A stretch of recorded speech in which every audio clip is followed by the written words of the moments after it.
পূৰ্বকালৰ পৰা হয়তো মই জন্ম হোৱা নাছিলোঁ। লক্ষজান চাহ বাগিচাত দুটা সংগঠন মই জনামতে দুটা সংগঠন আছে। অসম চাহ মজদুৰ সংঘ আছে আৰু অসম চাহ জনজাতি ছাত্ৰ সন্থা আছে। 2021 চনত ময়ো বাগিচাৰ এটা প্ৰতিনিধি আছিলোঁ। প্ৰতিনিধি থকা অৱস্থাত ইয়াত এটা বিচি মেচ মানে ভাৰতীয় চাহ মজদুৰ সংঘ গঠন কৰিব লওঁতে ৰাইজে যেনিবা ৰাইজক সাক্ষাৎ কৰে এচি মেচৰ কমিটিসকলে যে ইয়াত অসম চাহ জনজাতি ছাত্ৰ সন্থা আছে আৰু অসম চাহ মজদুৰ সংঘ আছে। আমি থাৰ্ড পাৰ্টিক সোমাব নিদিওঁ। আমি দেখি পাইছোঁ যে ইয়াত অসম চাহ মজদুৰ সংঘ এচি মেচ আমাৰ বাগান প্ৰাথমিক সংঘ আছে, লগতে অসম চাহ জনজাতি ছাত্ৰ সন্থা প্ৰাথমিক সংঘ আছে, লগতে আদিবাসী ছাত্ৰ সন্থা কাৰ কোন দালাল ছত্ৰ ছায়াত দিয়ে ইয়াত আদিবাসী ছাত্ৰ সংগঠন গঠন কৰিব লৈছে।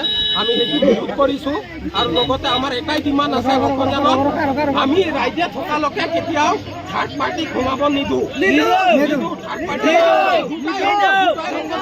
দুটাই সংগঠন আছে, অসম চাহ মজদুৰ সংঘ আৰু অসম চাহ জনজাতি ছাত্ৰ সন্থা।